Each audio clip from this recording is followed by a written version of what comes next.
I'm Fatheree. This is Dave. And this is Tex-Trek.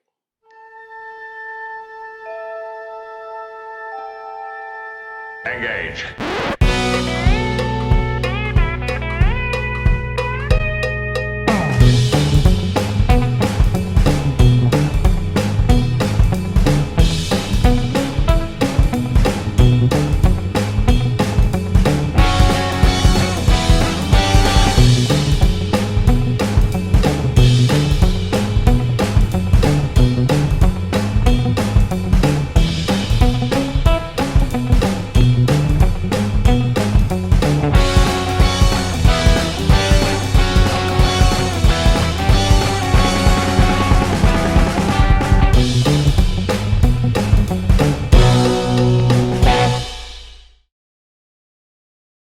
Welcome back aboard the Starship Texas for the 101st Tex-Trek podcast, the home of Star Trek fandom from deep in the heart of Texas, where we talk all about Star Trek all the time. And today we are recapping our feelings on Star Trek Picard Season 1, now that the entire season is complete. It's our post-mortem on the whole season. Yeah, and if you're watching this on YouTube and you're wondering where me and Dave are, we're just putting this one in audio only right now. But I will have a collection of images from Star Trek Picard Season 1. Maybe I'll recreate the season in chronological order for you to watch as you listen to us. But we're still dealing with some of the adjustments that we undergo to maintain responsible social distancing amid the COVID pandemic. Yeah, as it turns out, there's a few technical issues, but we'll get by. Hopefully everybody out there is doing well. Yes. But enough about that. I know everyone's sick and tired of hearing about it, so we're going to distract ourselves and distract you for a moment by talking about Star Trek. Dave, I'm just going to go over my feelings for the season in general, kind of as a whole, looking back on the entire thing. A little capsule review. Yeah, hit it. What do we got? Well, I just rewatched all 10 episodes within the last week. And, seeing everything from the very beginning, knowing how it would end. And I kind of forgot after seeing those last couple episodes how much I genuinely love the show in some of the earlier episodes. I really think like the first 7 or so episodes are incredibly strong, and the last 30% is weaker. And I think there were so many great moments in the show from the beginning all the way up until my high point of the season, episode 7, Nepenthe, when we get to reconnect with Riker and Troy and see them. I don't really have another big high point like that after Nepenthe until we see Data in Cyber Limbo. And so kind of like that stuff in between there, I kind of do feel like that's the weaker part of the season that does drag it down a little bit for me. And there's stuff there I like I really liked Detective Raffi trying to solve the Rios mystery, and she has all the Rios holograms. That was fun. I liked Brent coming back to be another Soong. I liked Seven doing some Borg stuff, but it never really pays off, and kind of in general, the Borg stuff didn't really pay off.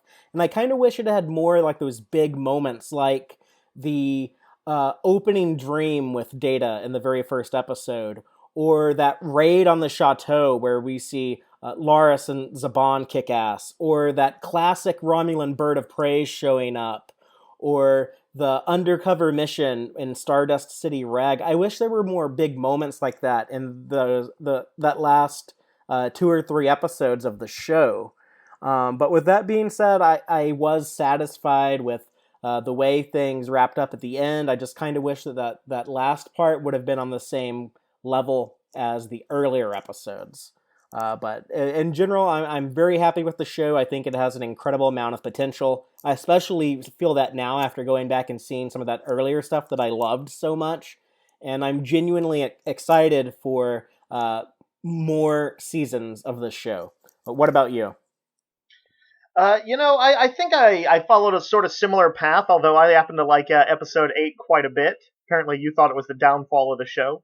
Uh, the yeah, I did not do the full rewatch like you did, but I did. I rewatched the first episode and I kind of reread through sort of like wiki summaries of everything else, taking notes on high points and low points and all that stuff. And yeah, like you, I was reminded because unfortunately kind of did go out on like a somewhat weaker finale.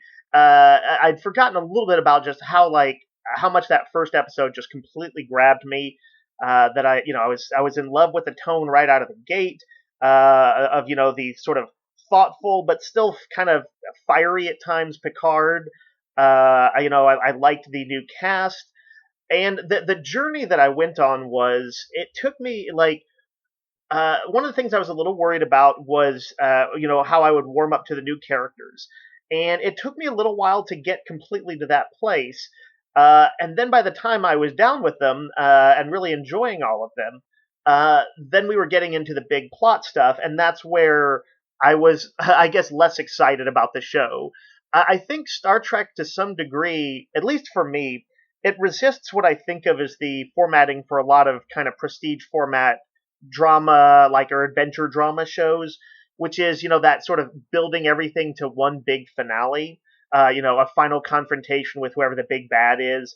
I don't know if like Buffy refined that or was the first one to really iron it out, but I always think of it as kind of a Buffy thing, where Yeah, everything the term "big bad" was created in the Buffy writers' room. right. Yeah. No, I'm knowingly homaging that, but I even would think like even Game of Thrones now kind of would build to big battle sequences and big confrontations at Well, the end of DS9 does seasons. that. Yeah, I guess. I don't know. I gotta watch that one. But anyway, I think Star Trek somewhat it resists that format. I think Star Trek, at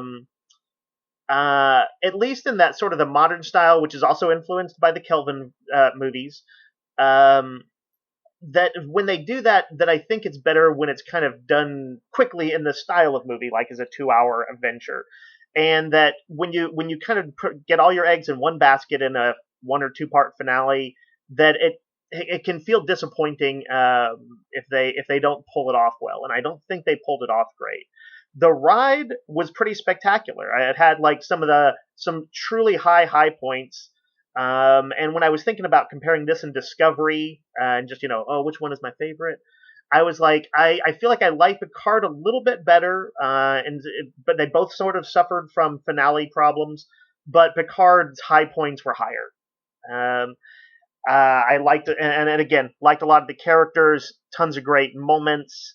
Um, for me, a few notable failings that we can talk about later. I can never quite get past them offing Hugh and a few other characters. That they had a weak bad guy person in Narissa. So mixed to positive feelings. Well, speaking about high points and low points, and I Mm-hmm. believe, like you just mentioned, what I'm sure is your lowest low point. Mm-hmm. Let's just compare notes on what Yeah. were our favorite moments and least favorite moments. But One of the favorite moments I have to just like quick say it because I bet it's going to be on your list too. Is just the opening, literally the first scene. yeah, The blue skies, the Galaxy class Enterprise, briefly glimpsed, and what would you call it? A foreshadowing sort of sequence, dream sequence with Picard playing poker with Data. Was an amazing way to start it. yeah, that return to the 24th century that we haven't Hmm. had since 2002 when Nemesis, Star Trek Nemesis came out. Yeah, it really felt like a return home, or at least for me, for someone like who grew up in the Berman era of Star Trek. Well, Michael Chabon, I assume, wrote that scene, and along with most of the season, right? Yes, yeah, he had And those are. a ton of, Oh, go of ahead. writing credits.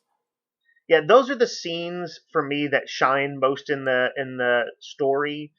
Is the kind of quiet personal moments. I think that is absolutely what he's best at. It's not that there aren't some good action and suspense sequences, or some lighter moments, like on Free Cloud.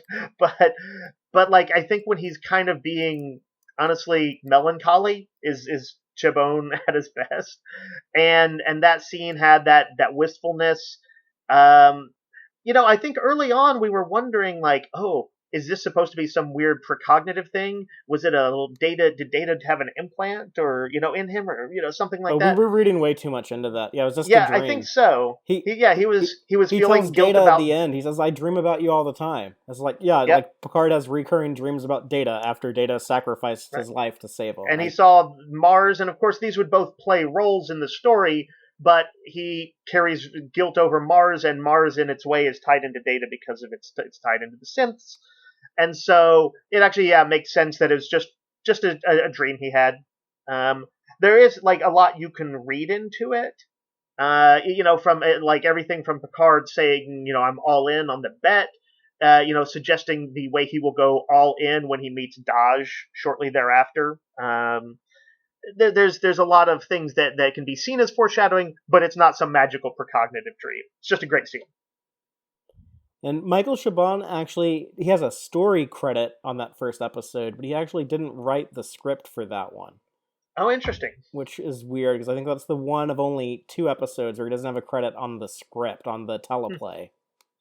I wonder if that's one of those things because it sure feels like him from what I've come to think of as his style. I wonder if it's some writers union rules or something like that, and he contributed, but didn't get credit for whatever esoteric reason. But who knows? Where it looked like he didn't have writers credits on episode 6 and episode 5, but he either wrote or co-wrote the screenplay of every other episode, and he has a story credit on that first episode. Huh? Okay. Which It's hard we for me should to talk believe about. he didn't have a role in episode 5 because it has one of their major injury to the eye sequences. Oh yeah, Which with Icheb. yeah, But which seems to be a little bit of a Chabone trademark. But I don't anyway, know what if were you saying? that's I true. don't know if that's true either. But It's funny though. yeah, that's what a friend of ours, PJ, aka Yeah, Boat Trek, I'm said running that with Michael Chabon has like an obsession with eye injuries. But I'm running with this as God's truth. Anyway, what were you about to say? that was definitely like a high point for me as well. That opening, and um, I'm trying to think of like what would be like another high point for me. I guess would be like my favorite episode of the show, which was Nepenthe, when we did have Riker and Troy. And a lot of my favorite things in the show were when they were bringing back pre-existing characters, like when Seven of Mm-hmm. Nine showed up. But here, like seeing Riker and Troy and just seeing that love and affection between them and Picard, and knowing Mm-hmm. that in real life Patrick Stewart and Marina Sirtis and Jonathan Frakes all have this close bond with one another. Hmm. That was It's interesting. Yeah, I guess I don't I don't bring much of the real world into it. When I see them as their characters, they're just their characters to me. I know that contributed. I'm sure their real affection for each other, but I think when we were doing the original podcast, they even said it looked to me like several times like Marina Sirtis seemed like she was on the verge of like tears from just like from warm emotions, and and it's super sweet. It's like so sweet. But yeah, I didn't think about how it connected to real life while I was watching, at least. It's a great sequence, though, and of course, I liked Kestra too. The big thing for me about that scene is how it felt. There's a certain darkness to Picard. I wish, in some ways, that it had.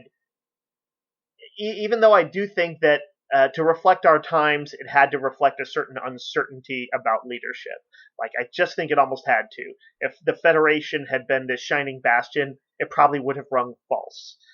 But it was a little darker than I'd like overall.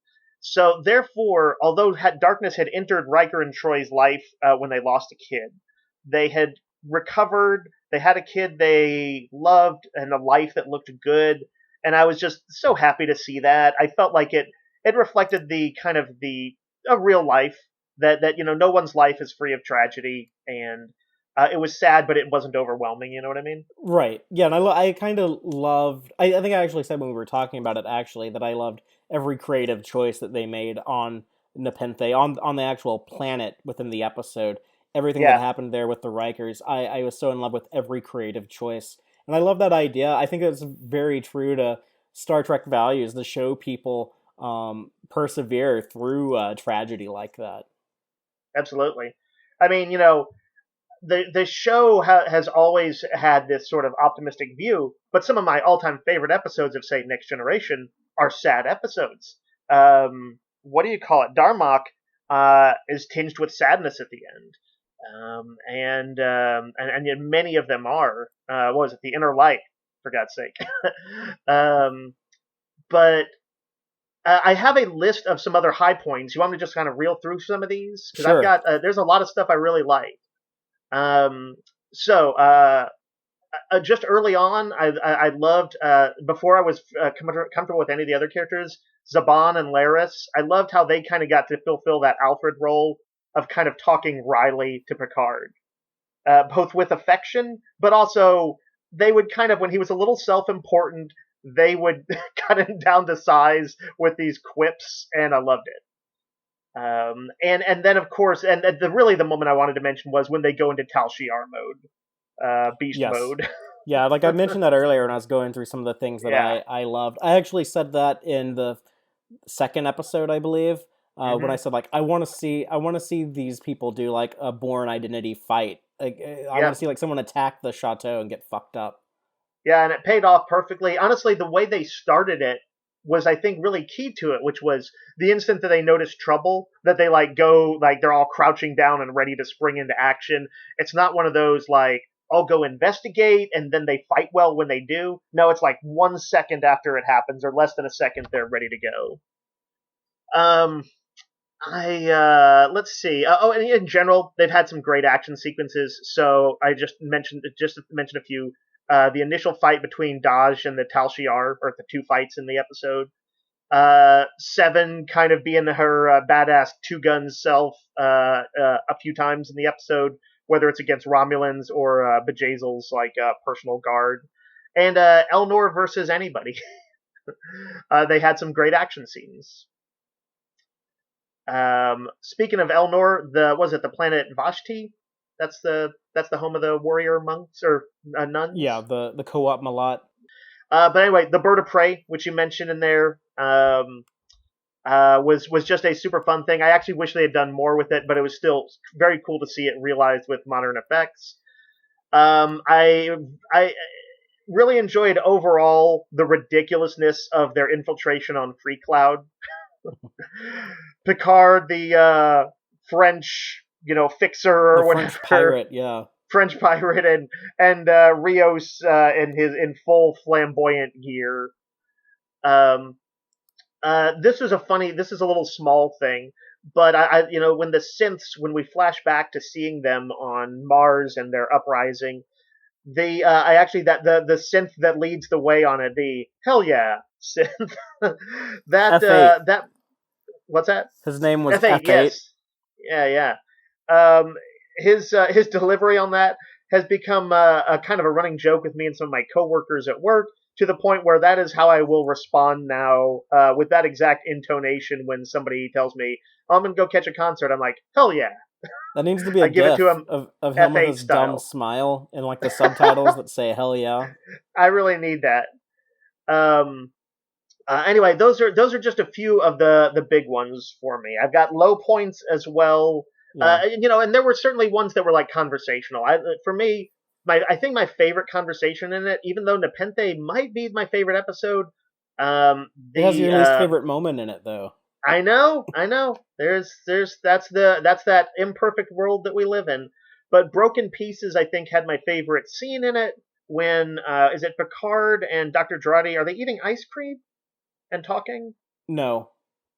What are they eating? Breakfast? Something? Yeah, but it's with Yeah. Soji. Oh yeah, shit. Yeah, Your Soji. favorite scene, but you don't remember which character was there or what they were Uh, eating. Look, I'm looking at my notes and stumbling over it. Thanks for calling it and not having my back, fellow reviewer person. Uh, anyway, yes, Soji and Picard's conversation in there. I just slipped Yeah, up over the I name. know the moment you're talking about though, where they kind of develop that grandfather granddaughter Mhm. possible bond. Ironically, it made me a little bit more question a little bit more how she would sort of turn on him when the synths are, were like, Hmm. "Hey, lead the way to calling in the synth Well, gods." I think from like a writing standpoint, they put that scene in there as justification for her deciding to ultimately side with Picard. I mean, that makes a certain amount of sense. I think I don't know. We talked about this maybe off mic. That I almost wish that prior to going to coming to the planet that they had had a blow up of some sort of falling out, some big disagreement that kind of just collapsed the seemingly collapsed the good work that he'd been making Hmm. with her. So that I could see her being hurt enough to want to side with That would have the been better drama, and genocidal synths. yeah, Yeah. and in my opinion, that would have made for better drama. And it kind of feels like they either packed too much in those last few episodes, Mm. or they drew them out for too long. I can't make up my mind. They definitely. I think it's. I think they packed too much stuff. I think they were trying to get all their ducks in a So you row, think the season should have been and longer? maybe it should have had like one more episode. But I think that their attempt to kind of make everything go down on this planet was one of my major problems with it. It felt that's too much of a let's raid the fortress of the big bad. I know that it was more like the big bads were coming to them, but it's the same effect. It's honestly, it's just not how I would have liked the show to have wrapped. Even though it didn't end with a big battle, thank God. Yeah, I Um, was gonna applaud that for one of my highlights. Was like I thought it was cool that they did that they avoided the big cinematic battle, even though they kind of had their cake and ate it too with the floral battle before the right, Starfleet right. ship showed up at the end. I think that was pretty reasonable. That was mainly about Picard trying to figure what the hell he was doing, and they were just trying to stay alive. They were just staying one jump ahead of the headman, to quote Aladdin. I pretty much enjoyed all of those things that you said that you really liked. Uh huh. So I'm not gonna like repeat any of those to name some of my highlights, but I will add Hmm. in I liked Grandpa Picard learned from watching Rios, and we had that payoff from episode 8 and episode 10 where Oh he yeah. knew how to work La Serena, Yep. and even if he did kind of look like a like scared grandpa driving in the fast lane going 45 miles an hour. You know, they didn't. The biggest thing for me, the key thing, is that they didn't make a joke about it. That it was tense because you know what is Doctor. It's not like Doctor Girardi was going to be a better driver or pilot than he was. But yeah, they didn't. It was not Kirk, I guess, in the old Model T or whatever, in a piece of the action, which I love for playing it humorously because Yeah. that was the episode to do it in. Well, that But was this was a the time. comedy. That episode was a Absolutely. comedy. This was a time for Picard to be cool, but it's okay to actually mix in being a little bit scared too. And just as like a very general broad stroke kind of Hmm. thing to complement, I guess one of my highlights is I loved them having Patrick Stewart play Picard as this old person, which you don't really see a lot of that in TV where they harp on just like how old someone is, Right. and do things Well, like he had a degenerative disease. He could not handle the physical stuff. He was clearly a little bit more. I'm going to say maybe temperamental and less yeah. diplomatic And than he part of would have that was been. his Irritonic syndrome, which they never Right. call Irritonic syndrome, but his brain abnormality was the doctor in the second episode said that it would produce mood swings, and he suspected Mhm. that's why like Picard had that blow up on the Federation News Network when he was trash talking Starfleet. I guess that almost is unnecessary to me. Like I'd just assume that just be a result of him aging. Yeah, People tend to do but that. they kind of tie It's together. It kind of serves both purposes. to bring up the other Star franchise for a second. I liked performances by Carrie Fisher and Harrison Ford in the latest Star Wars trilogy. But Star Wars isn't about that level of introspection or thoughtfulness. So it's not like, the only times they ever talked about getting old was when they would say something like, oh, I've lost a step, or, haven't seen you in a long time. They didn't really talk about it. Star Trek gets to talk about. Yeah, Did you have any characters that you felt like, I'll say among the new ones, and maybe we'll talk a little bit more about the new characters in a little I bit, like but all the new that were your people. favorites? Like, I ended up liking them all, but were you like, I loved blank, like Rios, I or I loved loved. Elnor. Yeah, okay, He's my okay. favorite. He felt very unique. We haven't had a character like him in Star Trek before. I love the idea of this warrior elf Romulan. I know some people thought that was too weird. I think that it works great. And just, we should mention the way that this show handled the Romulans and really fleshed them out and added to the lore. That's got to be a highlight. Yeah, that's gonna be in my when we discuss our the predictions that we made before the season. One of the things that I wanted to see, of course, was like a more in depth look at Romulan culture, and they came through so hard on that one. That is the biggest win on my list. So I really, yeah, they that was a huge win. Also, like with characters, I mostly like the 7 of 9 stuff, but that's because I love Mm-hmm. 7 of 9 so much from what happened on Voyager. She was my favorite Mm-hmm. character on Voyager. Uh, but I'm okay with her coming back as like this grizzled Fenris Ranger. There's a lot Mm-hmm. of mysteries there that I think we'll learn more about that and stuff in the future. At least I hope we do. I loved Rios right off the bat. Uh, Dr. Girardi, I really liked at the beginning, and then it was a little questionable. But then by the end of things, I ended up really liking her, largely because Alison Pill's performance I thought was so good. Like there's so many like subtle moments where if you watch like the just like her face, You revisited all the episodes, yeah, and I assume you were going back knowing all the things we know about her and Commodore O's mind meld with her and a lot of it everything. makes more sense now. Like her and Rios, like I noticed like early on they have like a little bit more chemistry than I picked up on originally. Hmm. Um, the Raffi, the stuff with Raffi, I wasn't crazy about her introduction, but by the end of this show, she really grew on me, and I also thought Michelle Hurd was a great performer, and that contributed to that. Um, Hmm. but yeah, I think this is a really impressive cast. All these actors feel like they could be the lead in their own show. Well, Yeah, I think so. I don't know about Elnor. He's kind of one note. Nothing against even Evagora. I'm just saying like I haven't seen him do a wide range because this character isn't meant to be a wide range, type Now, of weirdly, I could character. see him in an expanded universe book, getting a novel, and that focused on him. I would love if Uh, like 40 years from now they do like an old man Elnor show. Like this is like an old man Picard show, and like he is like, oh, one more hopeless cause for me to fight in, or what, or a lost cause? What a desperate cause? yeah, I think Lost Causes or something like that are the Coet Malat specialty. Yeah. Um. So yeah, in general, I like the characters. What about you on the characters? I want to say that early on, I don't know if you brought up, but Daj was actually a character I liked. Now, she did not have a long lifespan. We lost her in what, first episode? Yeah. Yeah.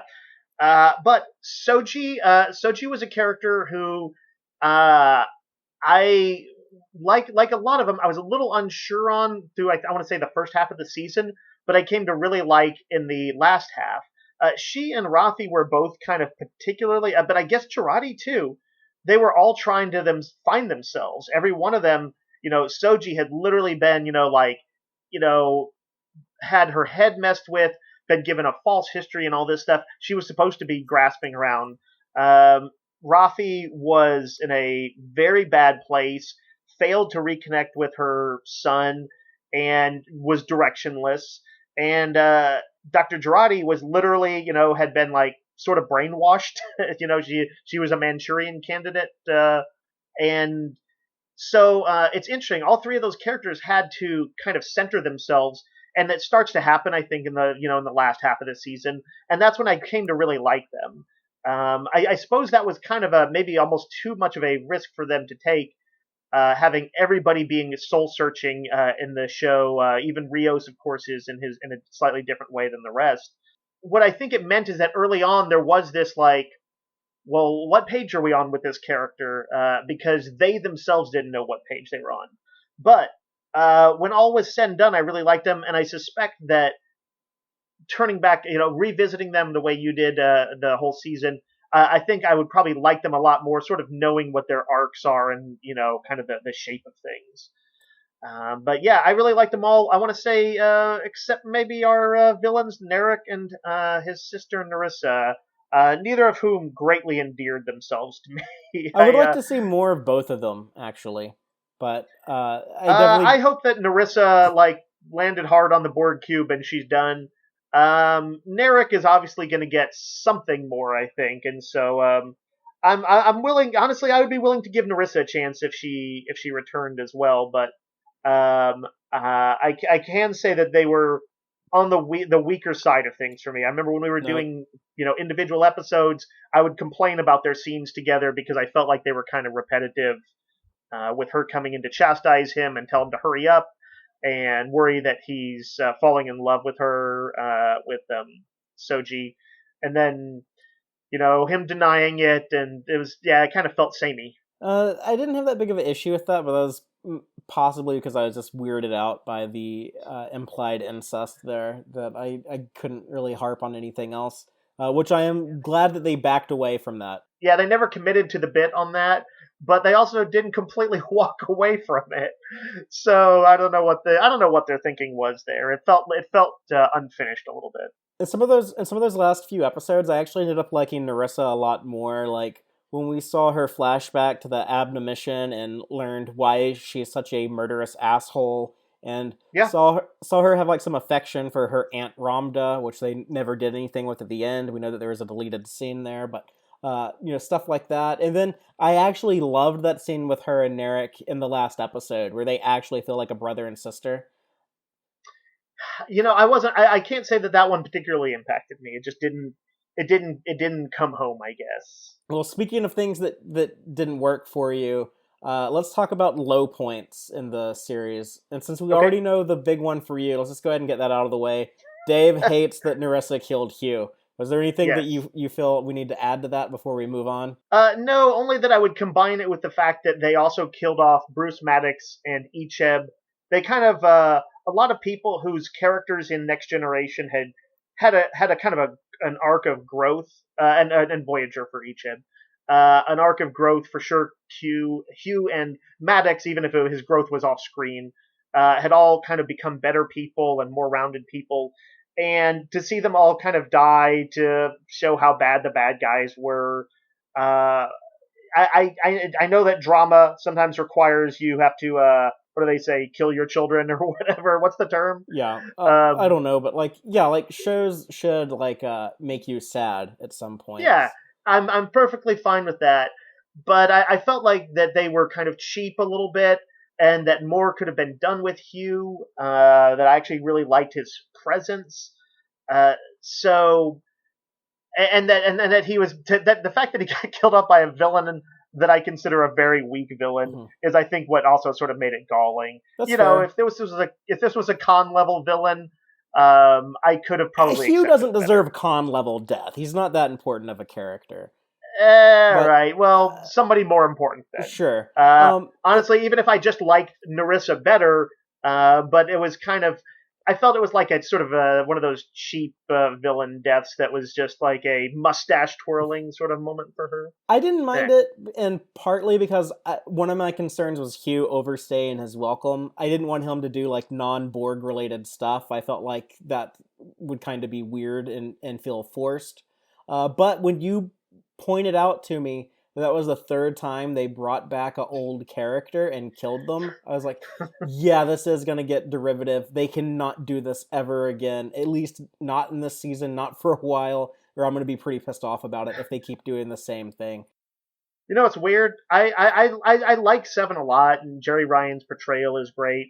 I would have actually rather had Hugh ultimately join the ship than her, though. No. No. Oh yeah. Hugh, what does Hugh do that's not like Borg related? Like, he's there to like look after his fellow Borgs. Like, that was his thing in Descent. That's his thing here. They could have essentially played up his. This would require a slightly different portrayal of what they did. Obviously, like different plot turns.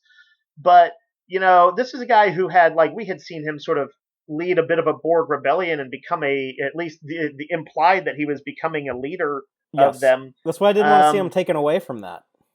I guess not, but I wouldn't have minded of him like hanging out with the crew a little bit while being a like super badass tech guy from sort of his Borg days. Him being like particularly strong with like on the level of outreach to alien civilizations and things like that. Um, they also could have like I wouldn't have minded if they gave him a little bit of kind of cool latent Borg stuff, like I still have my written onto my brain, my cerebral cortex is tons and tons of terabytes of Borg information on aliens and things like that. Like they could have come up with more stuff for I him. don't know. That just feels a little small. I guess I wouldn't have minded if Seven did that too, but part of that is because I didn't like Seven as Vigilante, which I know you were down with. Yeah, but I want to learn more about it.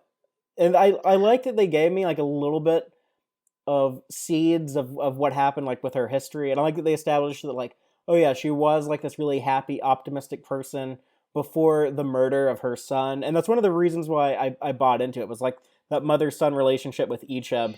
Just because like on a personal level, like I'm always kind of a sucker for like mother-son stories. And I know like if my mom was still alive and someone like ripped out my eye and killed me, like, yeah, she would straight up murder that person if given the opportunity.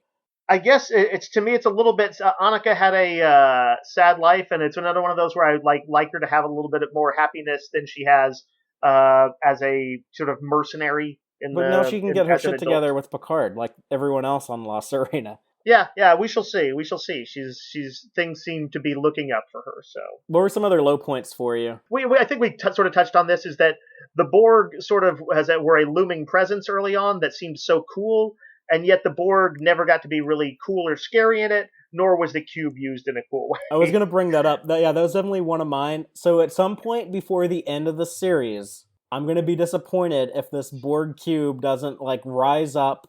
Maybe like Brent Spiner can be there. He could be like, oh, like our Borg neighbors gave me a ride off of the planet to come help you, Picard. And like that cube needs to do something cool. If the cube had like taken out along with the orchids, like a couple dozen ships from that Romulan attack force, but then like treacherous Narissa had like sabotaged it from inside and downed it on the planet, or essentially disabled it. That would have been kind of cool. It would have given her something to do. Then Seven could show up and kick her ass. Yeah, that would have been neat. I would have been down with that. I wonder if that was ever an idea and they just were like, oh, this is too expensive, or we don't have time for it, or what happened there. I wanted to mention that there was some like an odd number of coincidences on this show that kind of ended up bugging me. And some of them you could kind of answer away, but just a quick name a few.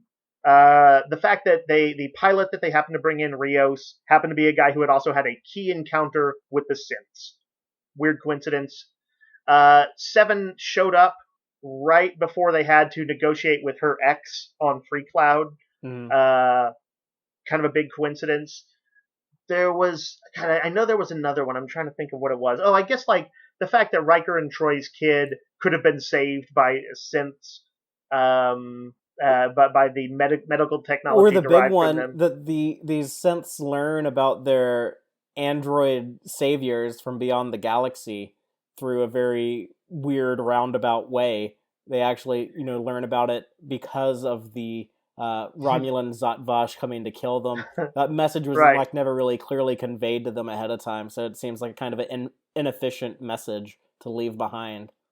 I mean, and I talked about this in the previous episode. I never fully embraced the synths beyond space and time overlords and their kind of rather arcane plan to unite synths, rather than say send out some sort of messages that would more specifically target them, since they were supposed to be the ones to. The message was for them. We learned the admonition. Yeah. But why not beam out signals that only synths could pick up? Like, what if it was like this? Like they had that guy, Beautiful Flower, who died. What if it was like he was like the most advanced synth on their planet, and he had like evolved to a level where he connected to like this the uber synth message, and Right, that's like he's synced up. yeah, and like that's why O and the Zotvash had him assassinated.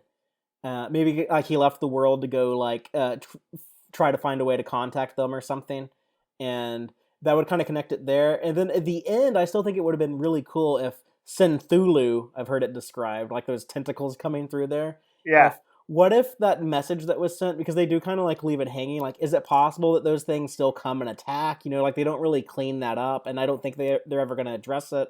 I think I said like my way of interpreting that is just like, oh, like these uber synths saw that like, okay, you called us, you want us to come kill everyone. Oh, you changed your mind. Okay, we'll leave you alone. But it does kind of seem like, well, maybe they do want to kill all organics anyway. So I wish that like it would have been very Roddenberry, I think, if I do say so myself. But just to have that weird godlike intelligence, which is very Star Trek to do. The show that like literally had Apollo show up one time. But if you had that highly advanced alien being that seems like a magical god to us show up at the end and be like, oh, this was just a test to see if you would actually want to murder all the organics or try to make peace with them. And because you chose the peaceful option, we know that you're pretty cool and we'll help guide you in your evolution or something like that. I felt that would have been like a cool Roddenberry twist. But yeah, those are some of the same things I think bugged me on the show. So we're largely on the same page as far as some of the low points go, even though I don't mind the Hugh death like you do.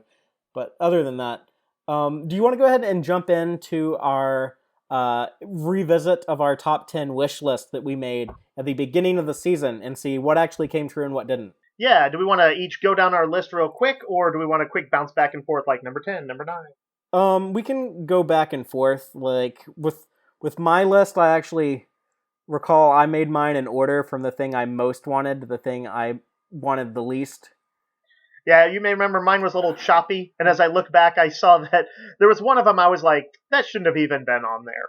But, well, yeah, sure, let's hit number 10. Okay, so my number 10 was all the catchphrases. I wanted to hear all three of Picard's famous catchphrases. I wanted to hear a tea Earl Grey hot. We got that. And I loved the twist on it of tea Earl Grey decaf.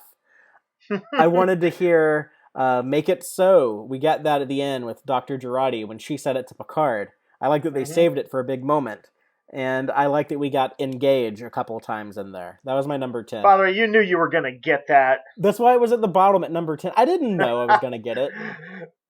Yeah, no, that's. I was happy that they did that too, and that they did enough of sort of, I guess I'd say, spins on them that it wasn't just pure fan service. Like it was fan service, but they had a little bit of a wink and some thoughtfulness to them. So yeah, and in general, a lot of the fan servicey moments, if you want to use that term, I don't even think it's really applicable here because that's kind of a loaded term now that is almost more of an insult. But yeah, the little fan shout out callback moments that they do in Picard, as our friend Brian pointed out on a previous podcast we did, they're really smart references. They're not just like, oh, here's a tribble on Lorca's desk. Right. They're like really smart things like, oh, Viridium, that's used to track people across space, and stuff like that. Right, or the portal that they escaped to Nepenthe through was a Voyager nod. Yeah, it was a Voyager but you didn't need to know it. Reference. Yeah, stuff like that. So, good on the Picard writers' room, and I hope with Chabon stepping down as showrunner, that type of smart use of the existing continuity will continue. I hope it's something that Discovery and other Star Trek shows, now that we're getting all these Trek shows, I hope it's something that they can learn from as well. Dave, what was your number 10? My number 10 is that I wanted it to have better moral conundrums than Discovery. And I'm going to give this a mild pass on that, because I think that there were some questions in there, even though they were not like traditional Star Trek questions, like how should we tell this civilization to continue, or like give up their warlike ways, or, are we overstepping the Prime Directive? It wasn't that kind of thing, but obviously there was a question. The big question was about the use of synths and the control of them, and then that had some resonance. It wasn't the deeper conversation I would have liked, but it was interesting. I'm trying to think. Along the way, there were questions about like, should Picard have given up, when he did? Should he have threatened to walk away, and then Starfleet said, then walk? Was Rafi right to try and like get back into her son's life after having been a legit problematic mother who kind of drove him away? They weren't explicitly stated moral questions, but they were percolating in the background. And so, while not exactly Trek-like, I'm going to call it a pass. I think we get a bit of that too with Soji's decision at the end when she has to choose between saving her people but also dooming everyone else. Right. You want to? What do you got for number 9, Fatheree? My number 9 was that damn flute. I wanted Picard's flute from the Inner Light to be used. I would have liked to have seen it like on his desk in the chateau or something. Was it not it wasn't in the Starfleet archives? No. We got it in the themes. Yeah, sort of in the theme music. That piccolo in the theme music. So I'll give that a pass, although I would have liked a on-screen use of the flute, but just like you gave that last one a low pass, so do I give my number 9. They clearly thought about the flute. Well, Jeff Russo did, the composer. On that note, I think this might be something that you mentioned, but the music, I like the score that they used, the Balance of Terror Romulan music in the first episode. Well, I was comparing it to like the score Jeff Russo did in Disco Season 1 and Season 2, which I like both of those. I like this Picard one a little bit more, and I love that when they have a TNG character do something cool, it plays the TNG theme. If they have 7 of 9 do something cool, it plays the Voyager theme. It's musical continuity in Star Trek, which there's always been a little bit of a lack of, in my opinion. Yeah. They now that there's like enough Star Trek shows out there that if somebody shows from a certain show, you could bust out that show's theme, and it kind of works for that purpose. So yeah, they have options that they didn't used to, which is kind of interesting. Now, Father, my number 9 is just a straight up I didn't get it. I wanted to see Vash at some point. I kind of thought that Picard might be doing a little bit more, almost like archaeological expeditionary stuff, and there was just a touch of that. He got to kind of put on, I feel like, his archaeologist white outfit in the last 2 episodes, or when he went down to visit the Coet Milat. But I thought she could show up somewhere and be an ally and have some information for him, or maybe be a romantic interest, maybe not. But she just wasn't in it. I'd like to see her in Season 2 if they think about it, but yeah, no biggie. I'm not. I like the character, I guess. Like, she's not one of the appearances I would like to have the most, but I definitely wouldn't mind seeing her again in a future season of Picard. Sorry that you didn't get your number 9, but I did get my number 8. I wanted Star Trek Discovery references. Nothing crazy, like I didn't need like Saru to have a cameo or anything, but I did want to have some nods that just to acknowledge that show existed.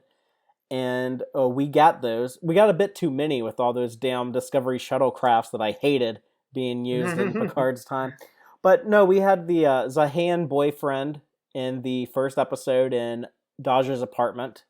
Oh, right. That was a species from Discovery. Yeah, that Tilly met in Short Trek and then later played a major role in Season 2, right? Yes. Yeah, you're talking about the character Poe. We also had that look at the Discovery-style Enterprise when Picard visited Starfleet HQ in the second episode. I would have much preferred to have seen the Matt Jeffries version or even the Andy Probert refit from the movie era, but still cool, I guess, to see that version of the Enterprise existed somehow. I kind of dislike that there's like another refit in there in the timeline, but whatever. Discovery was acknowledged. I got another no on this one, although the next one I get a yes on. But my number 8 is that I wanted them to do a little bit of technical clarification on the Hobus supernova that blew up the Romulan Empire and essentially kicked off the Kelvinverse. I just thought it was an important enough event that I wanted them to maybe explain the sort of ridiculous supernova that somehow can wipe out. They refer to it. Yeah. It depends on if you want to believe that it wasn't actually the Hobus star. They never say the word Hobus in Star Trek 09. That was something that was created for the Countdown comic. Oh, interesting. So all they refer to it as in Picard is the Romulan star. And if you want to believe that was the star in the Romulan home system, and that's why it was such a threat, you can. It still kind of doesn't make sense why Spock said he had to save the galaxy, but You could kind of just chalk that up to just like it's just the writers just kind of goofed. But the novel that I've only read a little bit of, but the Star Trek Picard novel really makes it clear that this is the star in the Romulus-Remus star system. Yeah, and I know you mentioned something about like what is it like it possibly the explosion extending into like transwarp space or something like that. Or that was from Star Trek Online. That oh, was it? Yeah, that's a good idea, and I sort of wish that they had done something like that. But I don't know. I don't feel that they particularly addressed it in the show. And to be fair, that's kind of a fanish thing. I know it's not really a story point, so I get why they did. Fatheree, what's your number 7? So my number 7, so far I've gotten everything I asked for. My number 7 was surprise familiar faces. I wanted to see people I knew, but I didn't know I was going to see. You know, they were telling everyone, they were showing us in the trailers that Troy and Riker would show up, that 7 of 9 and Data would show up. I wanted to be surprised by who I knew that was showing up again. I got that, even though they were played by different actors. I got that with Maddox and Icheb. 2 people that I weren't expecting to ever see again. Yeah, it's a pretty good call there. What was and I'd like to see more of that going forward though. But what was your number 7? So my number 7 is that I wanted it to have a new cast that I wanted to care about and know more about, and I feel that ultimately they really came through on this one. Yeah, we totally got that. Yeah, I wasn't sure about them early on. We were like, oh, I don't know about this Rafi, but then by the end of the season, I was very much into their characters. Their emotional beats were all interesting to me. I wanted them to succeed. I was sad when they failed. You know, they got me on board, and you know, some of them I think like Rios and Elnor were pretty, you know, more immediately interesting right out of the gates.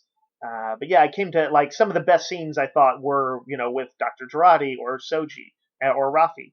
So they all ended up getting some great moments. So yeah, new cast really worked out.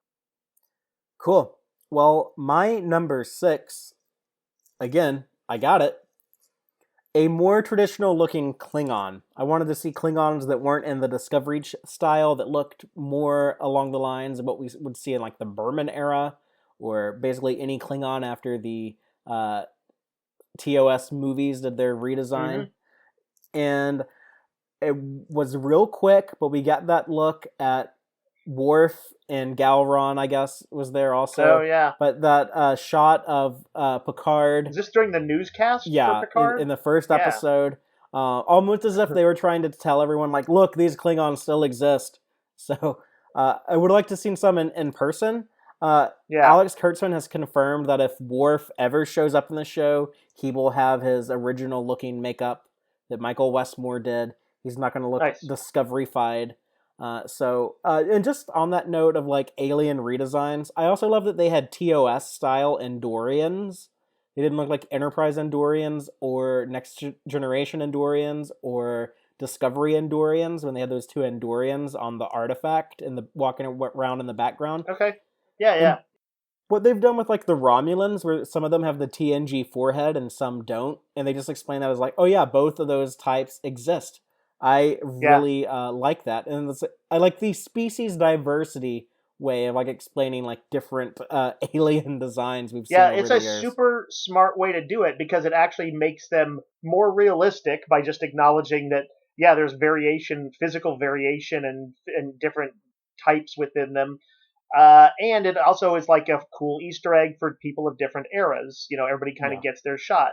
I thought that was one of their best ideas. So my number 6 option here was the one that I think was, this was actually one that I was devised a little bit on the spot. I think I dropped something else mid us doing this. Number 6 was I wanted it to kind of reflect Jerry Goldsmith's past musical scores for the movies and the TNG theme and stuff like that. Anyway, it wasn't like I like seriously wanted them to have like return to his score necessarily, but I wanted it to sort of reflect, since he scored majority of the movies? How many of the movies did he Let me score? think. 1, 5, 8, 9, 10. So 4 or 6, That's, 5. I think, 5.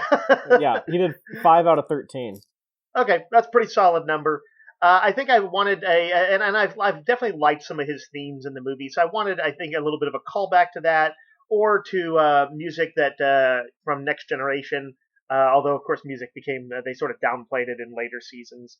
But um, I don't know whether to call this a win or not. They did acknowledge the theme a few times. Maybe I'll call this a light success, and I felt like the music, Jeff Russo, I think he did a good job and found his own voice. I didn't want him to ever mimic Jerry Goldsmith, just to find a voice that contains some of that grandeur and sentimentality that Goldsmith can do. And I think that even Picard's theme has that, and that there were other times when he definitely came through. So yeah, you know what? I think I am going to call this a success. The the qualities that I liked about what Jerry Goldsmith's music would bring to Next Generation movies, I feel like Russo was able to bring to the show. Yeah, I really love the score here. Yeah, did I see that they're about to release it, formally release it as a soundtrack They or something already in the next released the week? first half a few weeks ago. The score for episodes 1 through 5.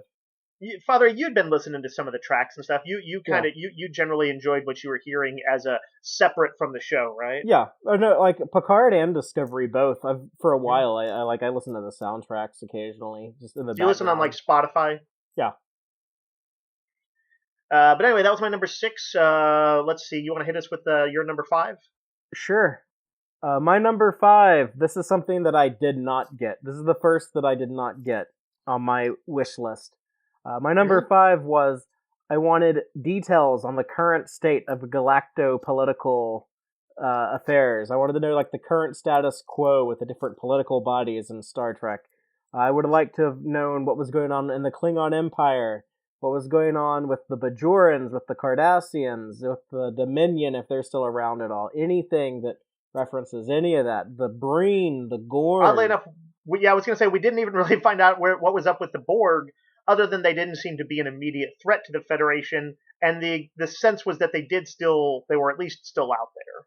Yeah, the only thing that came close to this for me is we got a little bit of clarification on the Romulan situation, but not a ton. Like, the neutral zone is gone, but there's still some type of border, and Mm-hmm. it's kind of a lawless area of space, but there is a Romulan government called the Romulan Free State, and there's also like this Romulan only or maybe Romulan supremacy social Movement, movement going yeah.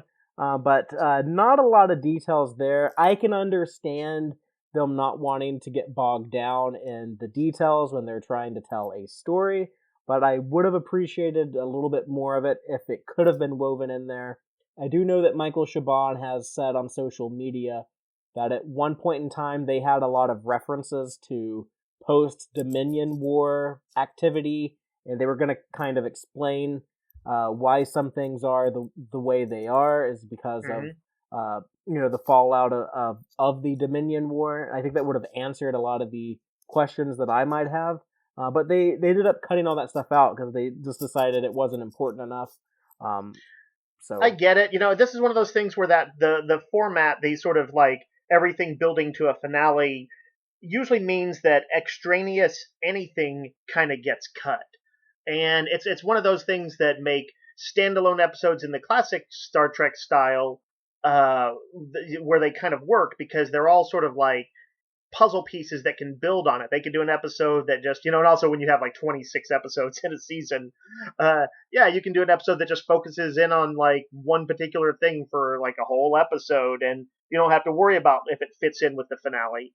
Um, so that's just a minor. I mean, I think it's a little bit of a trade off of what you get when you do this format. yeah, Is that we're less likely to get that kind of world building if it doesn't have an immediate bearing on the story. and I missed that, and I'm gonna be disappointed by that if that's the trend going forward. And you Yeah, also season 2 will at least have some like options. I felt like Discovery found a pattern because there wasn't like. I mean, ultimately, I guess the resolution of the Klingon War would you say that was the overarching plot of Discovery season 1? Yes.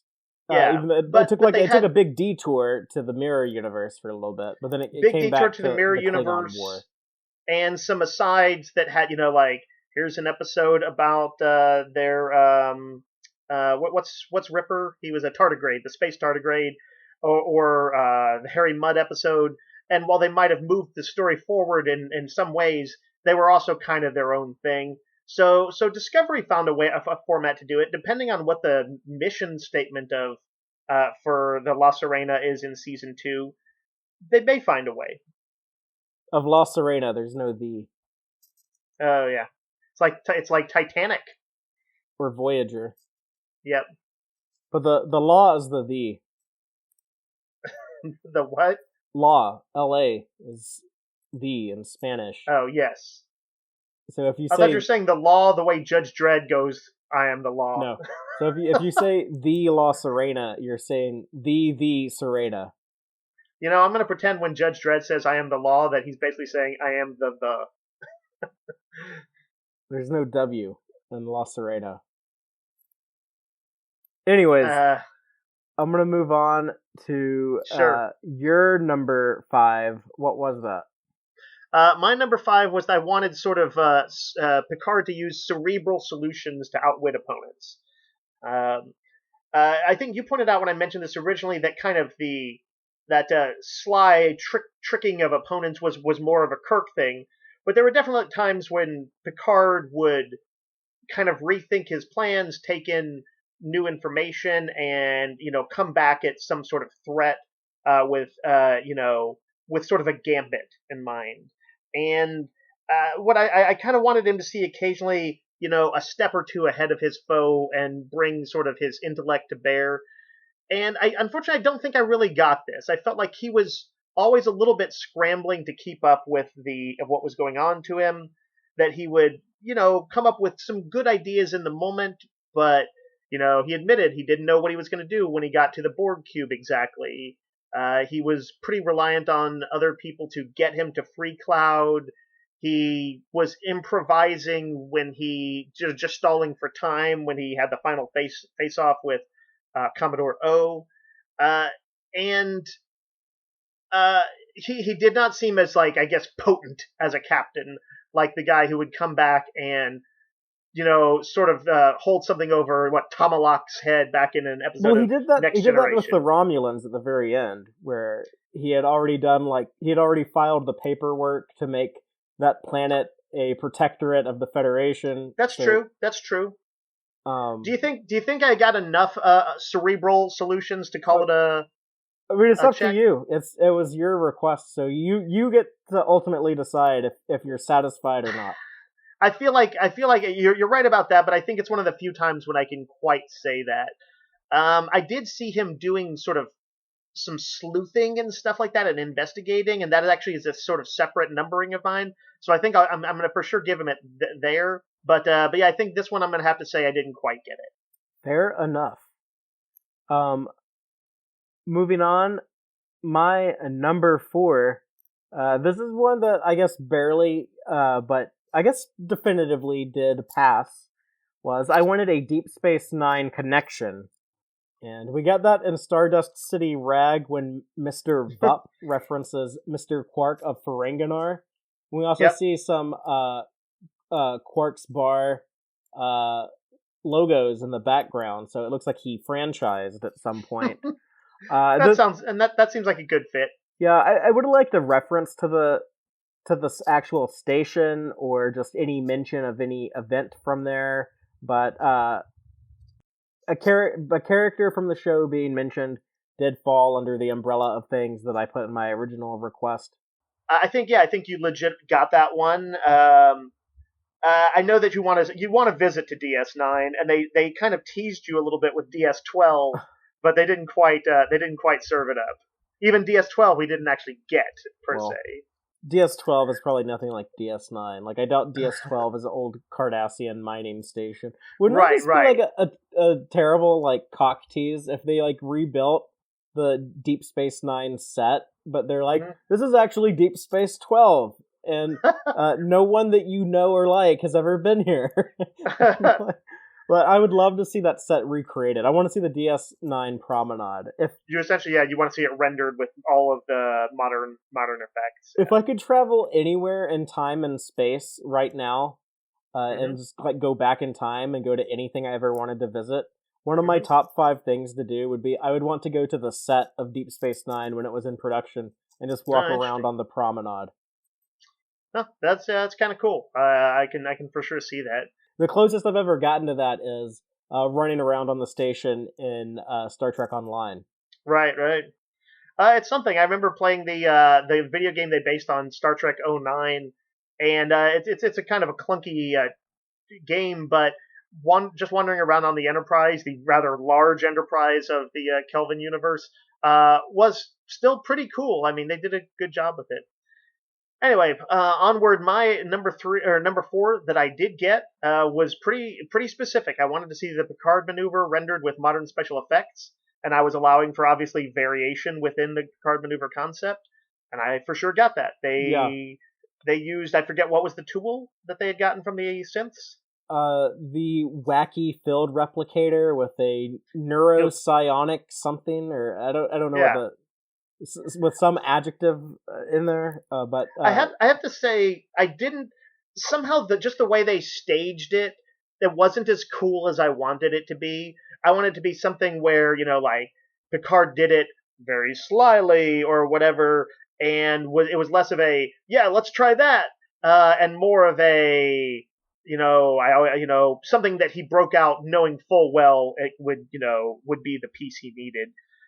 So like the staging, I actually wasn't super in love with, but I for sure got it. And it did all the different variations on the La Sirena were cool. You pointed out in the podcast, I think that like when the actual La Sirena gets hit, that they all sort of reflected, if not exact mirroring, but that they all kind of spiral at that point. Yeah, I thought the special effects were really cool during the. Yeah, they all the money they put into that and the Orchid sequence in general clearly did not get transferred over to Riker's fleet. Yeah, well, that was because they ran out of time because they finished that 9 days before the episode came out. But I got my Picard maneuver. What's your number 3? Yeah, that was a very specific thing, and you got that exact thing. So I did. Cool, good for you. My number 3. I wanted a 25th century aesthetic that feels like an evolution from what we saw in the 24th century. I'm not sure why I wrote 25th, because the year is 2399 in Picard, so it's still technically 24th. But okay, yeah, that's right on the cusp. But I wanted it to feel like a continuation of TNG and DS9 and Voyager. Yeah, did you feel like you got it? I was a little iffy on if I should give this to him or not, and ultimately, it's always kind of hard to judge that on this and Discovery and all that stuff.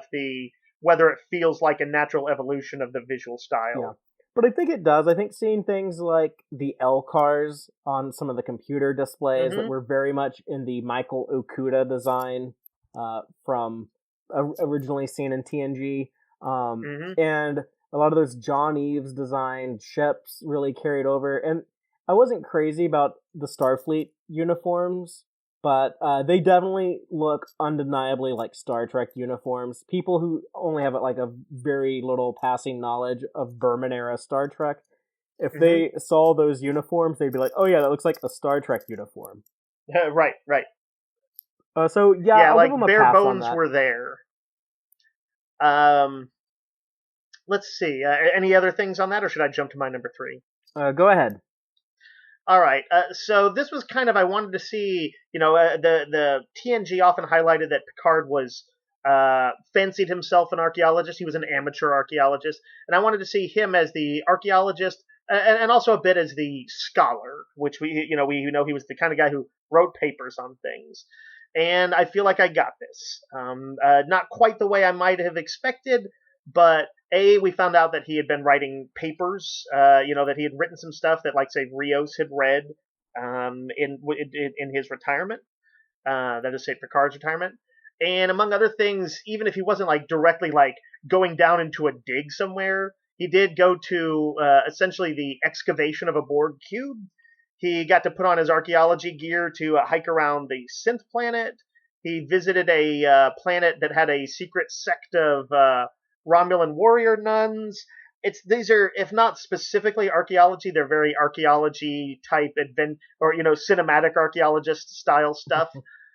So I feel like I got it in spirit, if not in in specifics. Interesting. I don't think I would have given that a pass, but that's your You don't call think to so? make. That's your call to make, Yeah, not mine. I'm gonna give it a pass. I'm gonna give it a pass. All right. He also Picard the Scholar was also the guy who again, this is almost maybe more investigator, but he went to Starfleet archives. He was a historian. Is a historian, maybe would be a better way to put it. Yeah, like that was his job. That's what he'd been doing. He'd been writing history books. What's his housekeeper's name? Which one? Lady? Laris. Laris. Yeah, they did their kind of crime scene investigation stuff. So yeah, I'm going to say that I got enough of it to satisfy me. Yeah, because he was the Watson and she was the Sherlock. Yeah, I do think I would have liked Picard to have been a little bit more, in some ways, assertive of the things he was good at in this. But the story very specifically put him in a situation where although he was the grand organizer, he was the one who pulled the team together and who kind of called the shots. He was out of his element. He was not a guy in command. He tried to get a Starfleet ship. They didn't give it to him. He would have, had the resources that he was used to wielding. And so they played him as someone who was outside of his comfort zone. And so in that sense, I think they almost couldn't have quite given me exactly what I wanted, which required him to at least somewhat be in a comfort zone. Anyway, but I felt that within the parameters of the show and him being in the kind of with that motley crew he had to put together, that I did get it. Well, that ties a lot into what my number 2 was. All right. Because my number 2 was, I wanted to see a new crew that works in Star Trek, but is different than anything we've seen before. Mm-hmm. And we certainly get that. Some of these characters are extremely unique. I've never seen anyone like Elnor before. I feel like some of the rougher around the edge characters, like Raffi and Rios, might have been kind of what they were thinking about doing on Voyager when they were going to do a ship of half these people are Maquis renegades. Right. We've talked many times about how they did not fulfill that promise. And the inclusion of 7 of 9 coming back, but she's in a very different state, so I'm curious to see how she'll play into this motley Well, as far as you're talking about how the crew kind of mesh together. Well, I just wanted it to be a crew that doesn't feel like any other crew. Oh yeah.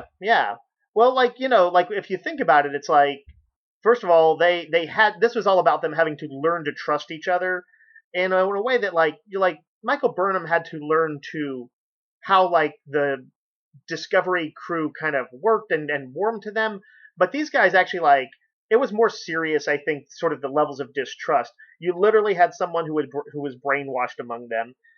But we saw the groups that, sort of the smaller pairings off forming up, whether it was Dr. Jurati's closeness with Rios, Elnor forming a almost a bond with 7 of 9 that was sort of where she took on a maternal role, and the same with Picard in a paternal role or grandfatherly role, and even Raffi and the holograms, you cannot say that feels like the particular dynamics of any pre-existing Trek. Yeah, for sure. Yeah, it's definitely unique, and that's, I guess, something that every Star Trek show has kind of done. It's kind of had a little bit of uniqueness. Well, I guess I take that back, because Enterprise doesn't really feel like that crew doesn't really stand. It's just kind of generic neutral Star Trek. I was about to say that Voyager did too, but the stuff they did with the Doctor and 7. Yes. Those are the only two characters. Those are the only two reasons why I didn't say Voyager and Enterprise. Yeah, but they for sure struggled with it. In a lot of ways, they felt like they were kind of coasting on some somewhat standard Star Trek tropes. Yeah, both those shows, they feel a little white bread. And Hmm. I want every Star Trek show to feel like oh no, look at like this new set we have over here, this new set of Yeah. characters. It's so different. Uh, well, what about you? What was your number two? All right, my number two is the like I say, I think this is the biggest success. This is I wanted to see a rich depiction of Romulan culture, We for sure and get that so yeah, much. there's like a I realize that there's like we got what would be like a full worksheet of vocabulary for the Romulans. They Lots of must some I have built a remember like language. I what's think that? they hired a linguist and just made like a Romulan language. Oh, I didn't know that, but I would hope so that that it wasn't they weren't being too willy nilly about it. But yeah, we found out about they deepened the idea of Romulan secrecy and made it like even more of a big cultural point to the point where they mentioned things like even like the front doors on Romulan houses are often like sort of a false front. Um, they showed us Romulan meditation exercises. We found out about secret sects within them, including the rival Zotvash and the Koat Milat. Um, and again, like just a ton of vocabulary, uh, prophecies. We found out that they don't have like what a word for mythology was it or legend, that they just called it news, or that's what the closest translation was. Like there was just philosophical concepts, specifics about them. They did as much for for Romulans in like what was it? Is it 10 episodes? 10 episodes, Yeah, I think. Uh, as say Next Generation might have done for the Klingons. Maybe not quite as much as that, but they did a lot in the time that they had. So I've for sure got this one. yeah, and what I love most of that is the Romulans of TOS kind of always felt a little different from the Romulans of TNG. And Yes. when I was a kid, I really connected to the TOS Romulans, even though like the Mhm. TNG Romulans were around at the same time I was getting into Star Trek. Mhm. But I love this kind of showing all those different aspects that we already knew of in Romulan culture. And even like Star Trek '09, the Romulans we saw there, Mhm. any of that, all the old Romulan depictions mesh together better now that we've seen more Yeah. of their society. Yeah. I suppose this is like I said. I don't always like it when when a storyline can kind of tries to weave together disparate elements that don't fit too well. But when they do it right, it's a thing of beauty, and I feel like they really did here, where every era feels represented. It's funny. I'm going to make a comic book reference. One of my favorite Green Lantern stories is a story called Green Lantern Rebirth. It was when they returned Hal Jordan back to sort of prominence after 10, 15 years of having been dead, actually. Uh, it was like from like '94 until like 2003. It was so like 9 years.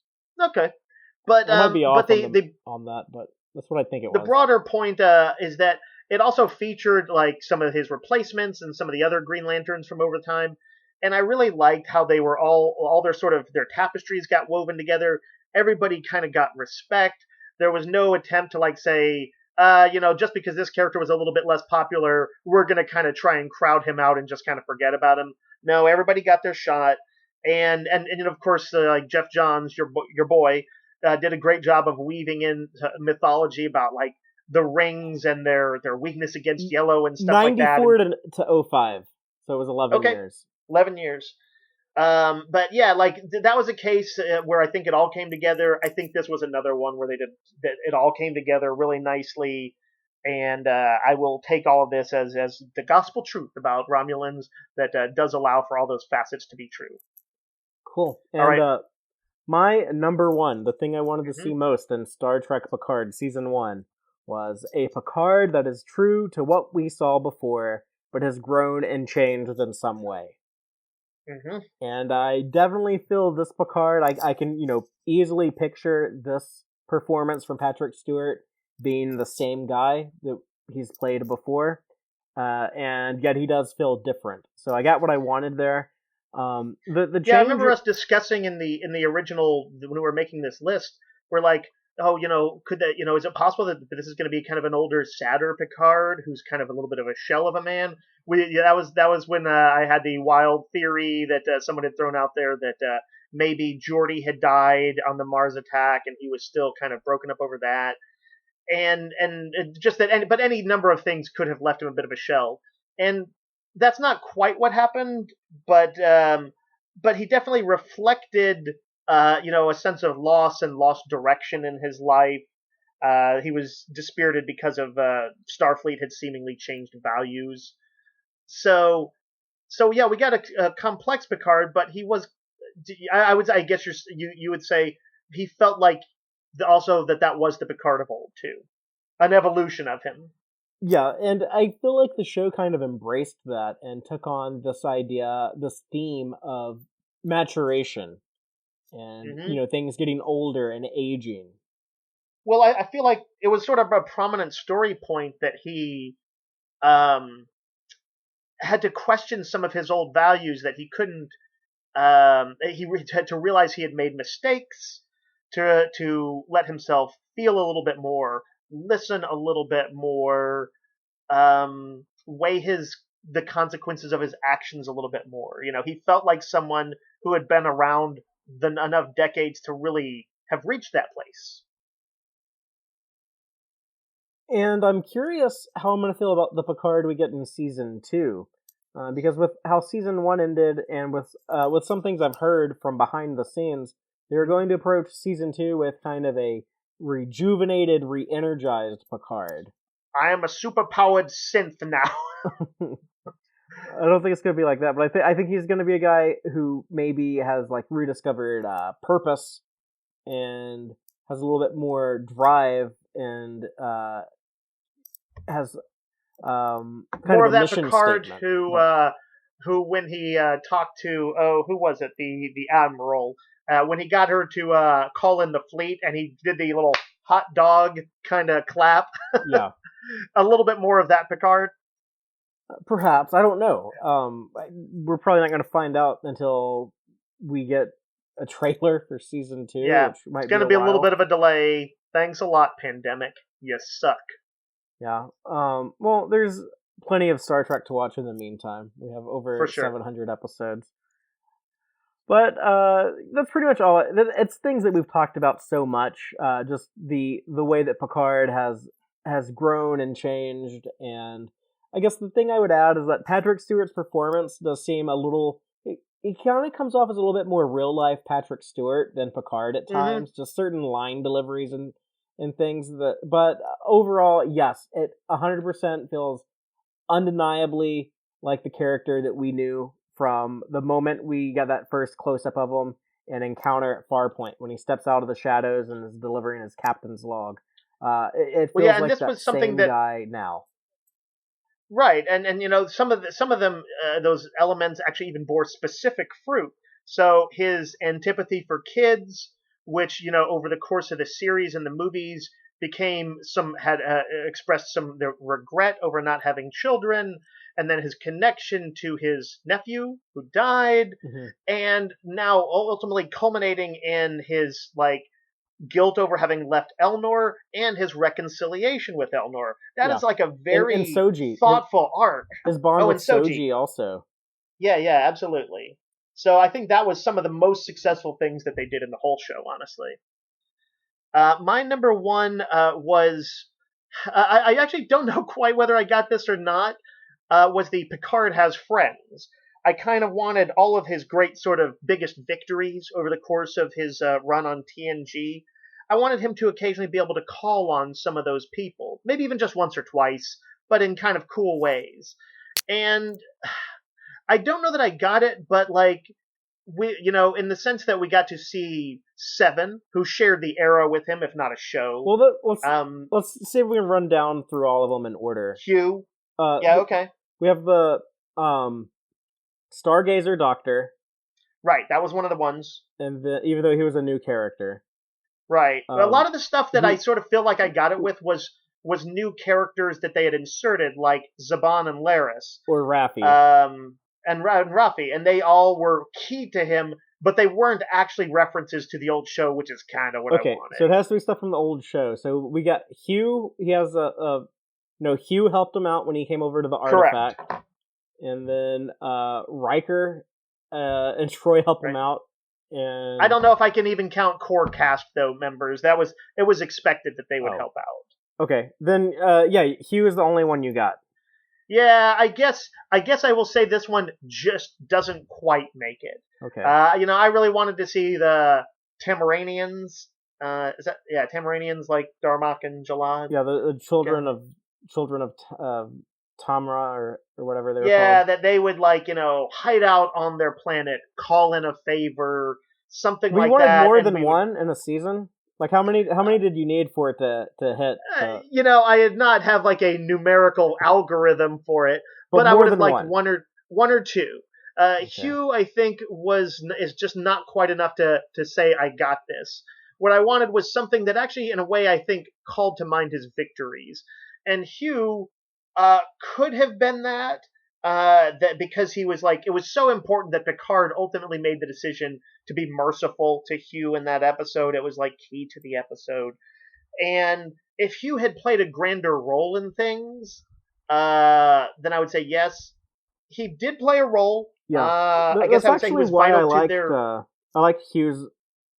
I liked the Hugh stuff in the show I did because too. Picard was rewarded for because Picard made the right choice in Next Generation Right. and saved Hugh.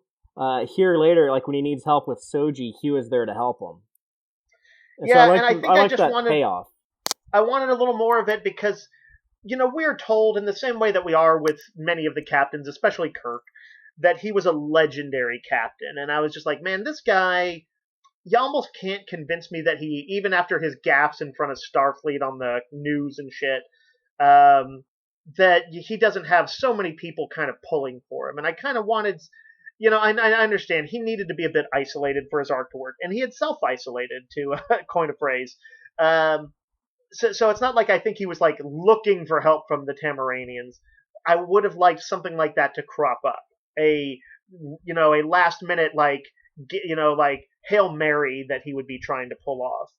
Anyway, yeah, I'm gonna say I didn't quite get this one. Okay, How many did you get total of your 10, I Fatheree? have 9 of 10. Oh my gosh, 2, 3, 4, 5.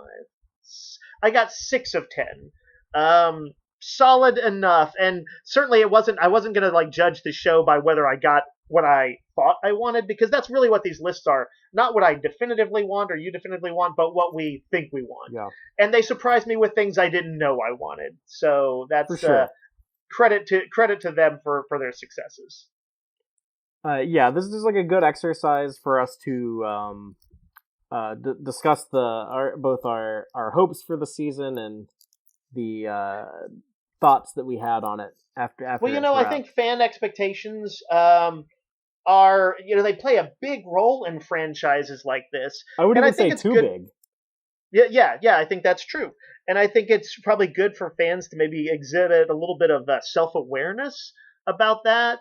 That we don't want to say if they screw something up, we don't want to completely give them a pass, but we maybe want to be thoughtful as to that every era has had things that fans had to adjust to and some allowances to make, and things we didn't know we were going to like that we ended up really liking. So and I think that'll probably lead us into where we're headed next, which was what do we call this segment? The Do we want to subspace transmissions. subspace transmissions? Are we ready to do Yeah. that? Do we want to? Do we have any other final thoughts? No, just we would like to hear what any of our listeners think about Picard season 1. Give us your high points and low points, and let us know if it did the things you were hoping to see, the things that it surprised you with, and we will try to find a way to work those thoughts into a future podcast. Right now, we're going to share some people's reactions. So, Dave, what do we have? I think we had some activity on the Twitter sphere, letting us know some people's opinions. Yeah, we had a decent number of responses, and I would say um, mixed to positive to very positive. So let's just quick see what a few people had to say. Actually, the first one I see is a little critical from Kai Win Official. says, I think they relied too much on nostalgia by trying to do what was basically a highlight reel of the Borg, Tal Shiar, and Data. In the end, the only thing that mattered was the Data story, and the rest was just disjointed and trying to fill in gaps. I liked it for what it was, but I can't quite read the emoji. Is that might be the shrug emoji? I can't quite tell. So sort of a mixed bag there. This sounds like some elements of how I felt, which was a little bit emotional story, yes. Hard plot, at times. Let's see. Trek on the Tube says quite a few narrative shortcuts as well as missed opportunities. An overarching story too grand in scope that was awkwardly handled. Yet, overall, probably one of the strongest first seasons of Star Trek. And he has a follow-up, he says, to justify why it's one of the best first seasons in his opinion. Very well directed for the most part, quality props and sets. Almost all the characters and performances were great straight out of the gate. Music was beautiful. And, I think that's a good point about the characters kind of being, knowing what they wanted right out of the gate. That's not an easy thing to pull off sometimes in Trek, that characters sometimes take a while to ferment. Yeah, the show definitely feels like it's figured out like what it wants to do, whereas like with Star Trek Discovery. Although interestingly, but finish your thought. Well, with Discovery, I don't think I could say that Discovery knew what it wanted to do by the end of the first season. In fact, I don't know if they know what they want to do now with how they just changed the whole status quo of that show going into season 3. Right. If they do a Pike show, I kind of get why they would want to jump away from the era and do something completely different, so that they're not essentially competing with Pike. Yeah. But the other thing is, like, although I think Picard knew exactly what it wanted to be, I don't know what it will want to be for season 2. Do you feel like you do? No, their options are open, so they could do a lot of different things in season 2. Let's see. Captain Jofale Mrs. Hugh says the acting and directing were phenomenal and the characters interesting. Unfortunately, that was overshadowed by what felt like to be charitable, non-cohesive writing choices. I think we've seen that from a few people where I think they felt like things didn't come together that strongly. Someone named looks like Wilkie says, loved it. Picard and Data made me cry so many times. And that's probably should have been mentioned in our highlight reel, is the finale with Data.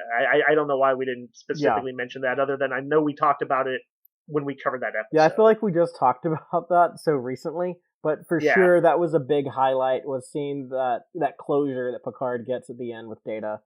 And, yeah, it's kind of like what a way to go, to have a last few scenes. Very, very emotional there. That's for sure a highlight. Yeah, we should have mentioned that at the top of the show. What else we got? Let's see. Starfleet Boy. I'm pretty confident it's my favorite Star Trek show. I'm hooked 1,000%. The only way it could get better is if the rest of the TNG cast were in it.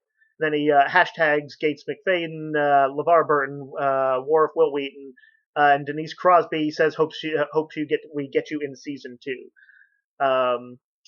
Let's see. Ri-Fi Network says started the series 100% in. Unfortunately, with every episode, I felt less of a connection to the series and Trek overall. Personally speaking, I felt like it was lacking the hallmarks that make Trek Trek.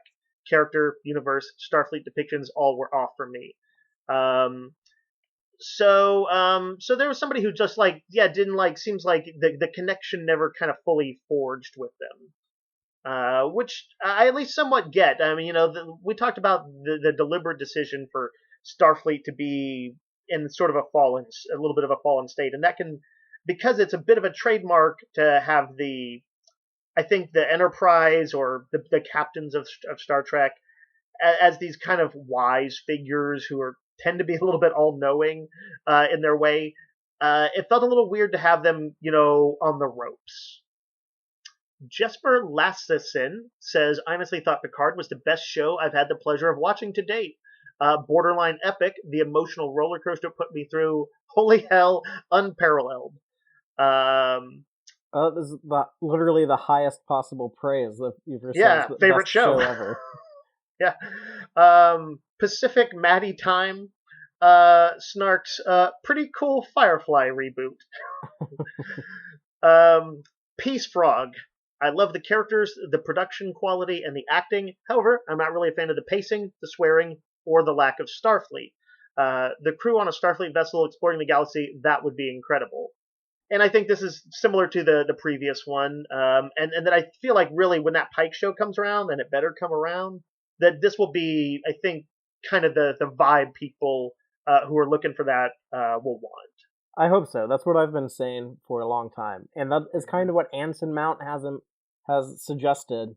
And he's like, "Yo, Oh yeah, yeah, he's been kind of pushing that direction. yeah, it'd be really cool to be captain of the Enterprise and have like episodic space adventures, and I hope we get the show made." And being real coy about it, I'm like, "Come on, just green light the damn thing." I know. Let's see. Jessica L says, to be honest, was not sure at first. There were Easter eggs that kind of drew me in, and by the last episode, I'm excited for sure. Kind of like starting up a bicycle for the ride, or the uphill on a roller coaster. I feel that everyone was in a groove by the end, or my brain was. So, one sounds like it won her over. Savage Diana says, amazing characters, and I loved every single one of them, except Agnes, who can die in a fire. I don't know what the particular disconnect with, but Agnes Girardi did do some bad things. Yeah, a lot of people seem to struggle with forgiving her for murder so quickly. Like, at least like take her to be put on trial or something to get her name cleared, or maybe she didn't do like full on first degree murder, but maybe it was like kind of manslaughter, even though like a Commodore told her to do it, and she had I'm sort of surprised that I think the show wanted us to let her off the hook. That's the vibe I really got by those final scenes. Mm-hmm. And but I think that if they had just said like, explicitly, someone had said, when a mind meld is used in that sort of very immoral, unconscionable way to try and manipulate somebody, those are not your own thoughts. You did not do that. You were forced and coerced into doing that. If they had said explicitly, you did it because the mind meld made you do it, then I think that people would probably be more forgiving. Well, I think that at the time, I thought they might have been planting a seed for that with Rios's old captain murdering the two synths. Mm-hmm. If they explained that, he was actually under control of Commodore O through a mind meld, and he wasn't responsible for those actions. And by explaining that, they would clear Dr. Girardi, but they didn't choose to spend the time addressing that type of stuff. So I think we're just supposed to kind of gloss over it. I can understand how that could be frustrating for some people, but it is what it is. All right, and to close things out here, someone whose name I'm going to mispronounce, but it looks like Duzige, says, I'm very happy with Star Trek Picard. The right amount of awe, feels, and right moments in it as far as I'm concerned. Of course, I've got some peeves here and there, like the strange fact of the 200 plus identical OP class starships. Is that standing for overpowered, or is that like, did they actually say what the class of the ship was? I don't know what he's referring to. But he says that's small shit. He says, am I the only one who's thinking that Romulans aren't going to let this go like this? If they can wrestle up 218 warbirds, the notion that the Zhat Vash is just a splinter group of the Tal Shiar is just ridiculous. It's a sizable force of the remaining Romulans in or with power over everything that didn't blow up with Shinzon and their star when it went nova. And he finally wonders, second, is Section 31 so inept and powerless these days that they've not even peeked their heads up for a look? Yeah, I'll be curious to see where they had, if they have anything more to do with the Tal Shiar's seeming pretty potent fleet that they've got there. They didn't get to shoot anything. I'm sure that, I don't know, is this going to be the end of the Tal Shiar? I don't think so. I think they're going to continue to use the Romulans in season 2 in some way, even if it's to a lesser extent. I keep comparing it to how Discovery did this Klingon story in season 1, and then they still kept the Klingons very active in season 2. I think we would at least see something like that. I don't know if O is going to continue to be around, or if they're going to continue to deal with the Zhat Vash. I think it would be interesting. I was going to say the Zhat Vash as a faction within the Tal Shiar feels like they might be on the downslope of power. Well, you know what I would like to see? What's that? I would like to see like another Romulan character of authority that Hmm. I don't know if I need them to be like a good guy or a bad guy. Probably somewhere kind of in between, or at least at first. We don't know how they're going to fall, but I would like to introduce this person and have them be like in charge of trying O for being complicit in the destruction of countless Romulan lives with the Nova, because by creating the synth rebellion on Mars and killing all It those wrecked the people, refugee effort. right? And if she would say something to kind of like defend those actions, like it was better to cripple our own empire than allow those things to or allow our people to be indebted to them or whatever. But then you have someone Yeah. just like try her and then execute her and kill her, and then you have like this. It would just be like, oh, this is the top dog Romulan now. This is the guy in charge that we should be paying Yeah, it'd be attention nice to to. get a sense of bit of the of like who's running the empire, whether they're trying to Or it's not the create Empire a anymore. sense. It's the Romulan Free State, Oh, whatever there that you is. go. But yeah, whether they're like trying to enforce stability, whether they want to kind of like befriend the Starfleet and the Federation more as they're getting back on their feet. Like get a sense of what their kind of goals are, and how that why they would want to deal with one way or the other. Whether they want the Tal Shiar more under lock and key or not. But yeah, I think I would like to see some of that sort of fallout. Dave, I know at What? one point in time you always felt that like the Kelvin movies, like destroying Romulus was a mistake, but like these post Romulus Romulans, I think have been the most interesting Romulans we've ever gotten. Yeah, I can agree with that. I think part of it was that after we'd seen the Klingon homeworld destroyed, and it sort of just felt repetitive.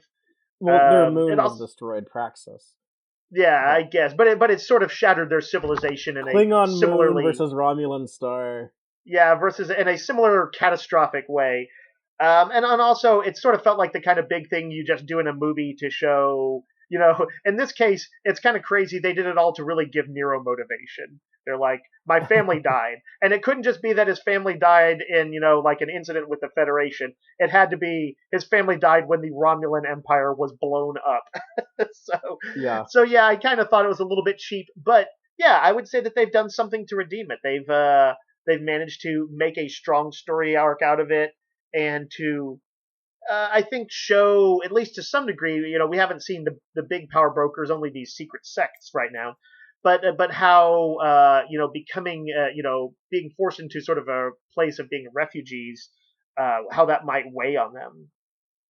you know what I And really and like and is what's that? that the Romulan logo now. Hmm. This is something that Brian pointed out to me. I didn't even notice it at first. But the Romulan logo, it used to be the bird, the big Hmm. uh, raptor holding two planets in its claws that represent Romulus and Remus. Hmm. And in Star Trek Picard, it's just like the bird with like nothing in its talons. So because like Huh. those planets are destroyed, they're blown up. But the spirit of the Empire or Free State lives on. Yeah, it's to me it feels like okay, like this great, proud, dangerous animal predator has been like wounded and weakened, but that makes it like even more crazed and dangerous, and it doesn't have its grounding anymore. It doesn't have like it's Right. Well, arguably, they're looking for a perch now, yeah, and this predatory raptor is looking for a home in desperation. And God help anyone who gets between it and that new home. yeah. I think that's cool, Yeah, I agree, and that's a good catch on Brian's part, and but a good job on that's just great work from the designer's perspective. yeah, a lot of the designs I really dug. I can't think if there was like any visuals that I really disliked. I feel like there is something, but I can't We, think of. we we weren't in love with the Romulan fleet, although I did like I did like their main ship, O's ship, which we saw a little bit more of. It kind of I warmed to it a little bit. Yeah. Not many ships. Give us more. Yeah, the La Serena. I'm not crazy. Or the La Serena. I'm not crazy about. But Yeah, um, Other than that, I like you most pointed things. out that looks like kind of like generic video game ship, and it still does. It still does. It's cool. I like the interior set, how they built like the actual La Serena interior. Like you can like walk around in there, like you can walk from the bridge to engineering, or go down to the sick bay or the mess table. Mm-hmm. Yeah, I'd visit that set. I think that is everything we have to say on Picard Season 1. Like I said, let us know. And please stick around. We have more Tex-Trek podcasts to do this year. We've got some sneaky stuff coming up. Yeah, if there's any big news, we'll be talking about it. And also, I think we're going to take a little bit of a break. I'd like to come back in 3 weeks. Although I haven't really talked about that with Dave. But we'll figure it out. Yeah, we'll figure it out. We will be back. And we have a interactive project in mind that if you're someone who wasn't satisfied with Picard, or you think you could make a better Star Trek show, or if you've always had like your own idea and feel like you could do a better job than any of these actual Star Trek writers, then you'll definitely want to check out our next podcast and hear what we have to say, because that might be something that's right up your alley. Mm-hmm. But we will go ahead and sign off for now. Thank you for hanging out with us through the season of Star Trek Picard. It was a lot of fun. And until next time, as always, live long and prosper, y'all. Listen to the Tex-Trek podcast through Apple Podcasts, Google Podcasts, Spotify, or at tex-trek.com. Like us on Facebook at facebook.com/tex-trek, and follow Fatheree on Twitter at TXTrek.